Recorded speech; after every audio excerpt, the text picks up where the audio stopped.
All right, my man. State your name. Let them know you on Real Talk with All Nick. right, what's up, man? This is Don Smith, representing Harlem, baby. All right, Nick fan as I see. Dressed for Yeah, the man. occasion, I man. ride, been riding this forever, man. You know what I'm saying? Look, they got to get together a little bit, but they'll get there, though. Okay, so far from what you seeing, man, what's your assessment, man, when we speak of that or RJ?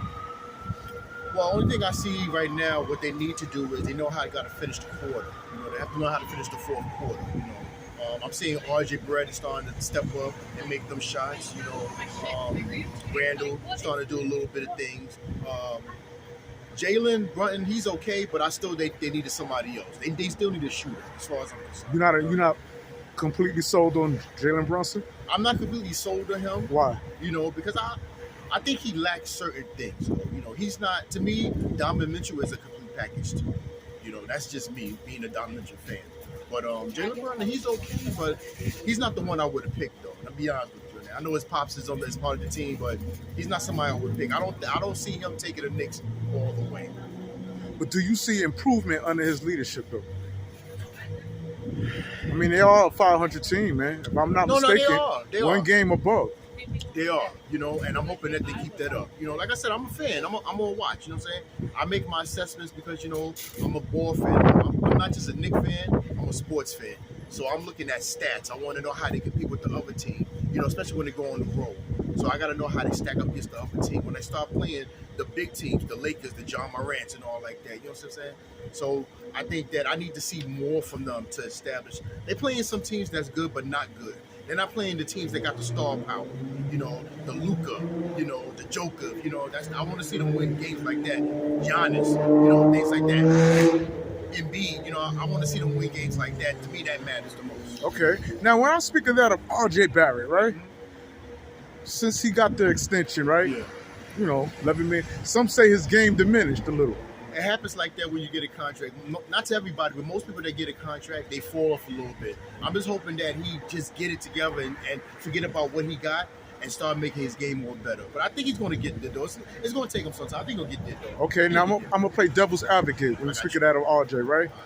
Could it be that the chemistry is not there now that he's getting less touches? To me, it seemed like he's getting less touches on the rock. Okay, well, with the relationship between Jalen and Julius Randle. Yeah. I noticed that too, but I think here's the thing too. This is why I like Tom Thibodeau. Because Tom Thibodeau is more of a defensive mind than an offensive mind. And my thing with that, I think what he's saying is that if he see RJ do things that's out of his character, he'll pull him out the game. Or he will say, listen, let's just try other ways to get the ball elsewhere. So when I look at Jalen Brunson, but I see the thing about it too, Julius Randle, he could score. He can score. He needs to work on his passing, but he can score. So I think when you look at what RJ, it's like he just can't take shots like that. When I watched the game, was it last night, overnight? He was just taking shots that was like getting to the rim. He's like, he don't know how to finish at the rim. Did you see the game with the Kings? Yeah, I see the game. You see how RJ started to flourish once Julius Randle got ejected? Yeah. I think they do got good chemistry. I see how they are on the bench together. I think they got good chemistry. It might show on the floor, but I think they do got it though. And I think one thing I like about Randle, he's vocal. And I feel like Randle do say things like, listen, we got to start doing things differently now that work better for us, as far as myself and Jalen. Because I think RJ he's just going to a little slump right now. But I think he'll pull it out. Hopefully he'll pull it out. Okay. My next question would be, right, just over the summer, man, Julius Randle was in the trenches, man. Fans were second guessing his sportsmanship, whether he wanted to be a Knickerbocker. So my question to you, my brother, do you think that Julius Randle is just playing for self stats? He still wants to be traded, so he's playing to get his value up. Yeah. Or do you think, where do you think his head is at? Well, you know what? I think he do want to get his value up. I think one thing I tell people that when you play for New York, this is a big market city. One thing about New York, man, when you do things and rub them the wrong way, they'll let you know.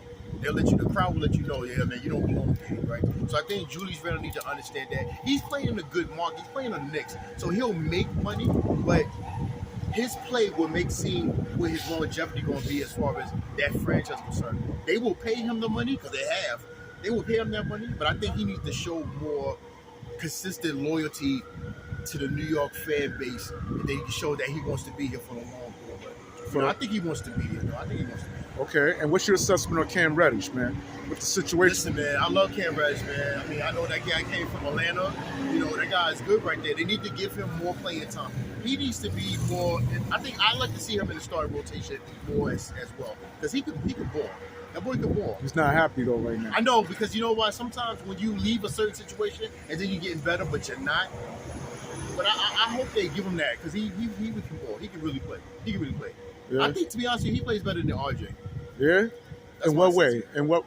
I think as far as his shot selection, his handle of the ball, I think he's better than that. Because I think R.J. thing is that, you know, I know he sells for a lot of threes sometimes because I think that's his best shot overall.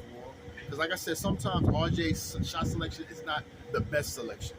You know, you see it sometimes. It's like it's a forced shot. And if you don't get the call, you know, he's not hustling back. So I just look at Cam Reddish as a better option. That's a better option. That's to me. That's what I see. Okay. And what do you say to the critics who say that Tom Thibodeau is not the coach? He's stubborn with his rotations. You know why?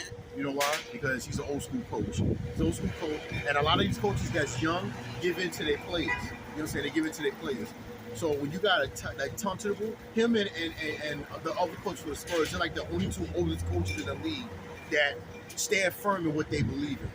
And I think Tom, look at Derrick Rose even talk. He coaches in Chicago, so you know they love him. I like Tom. I think he's a fantastic coach. I think they talk about him fitting the system and fitting the culture. I think he's fine, even though they should get Mark Jackson. We'd love to see Mark Jackson. I love to see Mark Jackson coach again. I love to see Mark Jackson coach again. I say that all the time. If Mark Jackson will come to New York, he'll fit in that culture. He's a New Yorker. He's a Queens native. He fit in that culture. He would fit in that culture. But Tom Thibodeau is good. Would you prefer Mark Jackson over Patrick Ewing? Yeah, because I don't see Patrick Ewing as a coach. I understand he went to Georgetown, and it's only right. But I don't think Patrick Ewing will come to New York because the reception he gets from the Garden and him and Charles Oakley, it's just disrespect. You know, it's like disrespect. It's like this man, he made the Garden. You know, you talk about the guys that made the Garden. It's Patrick Ewing, and you treat him in that fashion. I think that's not right. I think that's not right at all. But again, that's on Dolan. That's Dolan with that. Okay. Dolan need to make that known. And when we speak of that of Emmanuel quickly, I know you've seen the game when Jalen Bronson got injured. Yeah. Do you think it's time for Emmanuel quickly to step up? I do think it's time for because you know what? Because he got. You know what I like about Emmanuel quickly? He can get to the rim. He can shoot the three. I think sometimes his passing is not always on point. You know, like I want to. Like when I watched the game, I seen him go to the rim and by himself, I see him pass the ball. You know, and I was like, nah, you take them shots. To him, I think those are not high quality shots. Him shooting the 3 points to him, that's high quality shots. You got to take shots where you can take them. I think you'll be fine with that. But I mean, he's fine. He's fine. I think he's fine. Robinson, that's another one. If you stay out of foul trouble, he's another one that can give you quality minutes. You know, rebounds, some points. You know, it's got to stay out of foul trouble. And Obi, we speak of that of Obi Toppin. I love Obi Toppin, man. I think he's good. I don't necessarily. I don't see him as a 3-point shooter in sense, but he do knock him down though. So I'm not really mad at that. But he's a highlight reel to me. He might be with Kenny Walker. He's a highlight reel. Okay, man. And last but not least, my brother, how far do you see the Knicks going this season? Oh man, I think they ninth right now. I think they ninth right now or eighth right now. I can really. I look at the East, and I think the only teams that really got something above the Knicks really is the Bucks, the Philly, the Heat. I think they can finish. With them teams right there, I see them finishing maybe 6, 7 seed to me. Okay. And with that being said, man, I want to thank the OG taking the time out, talking to Nick and Valley out in this bitter cold, man. Yeah, much love and everything, man. All right, man. And we out. Peace.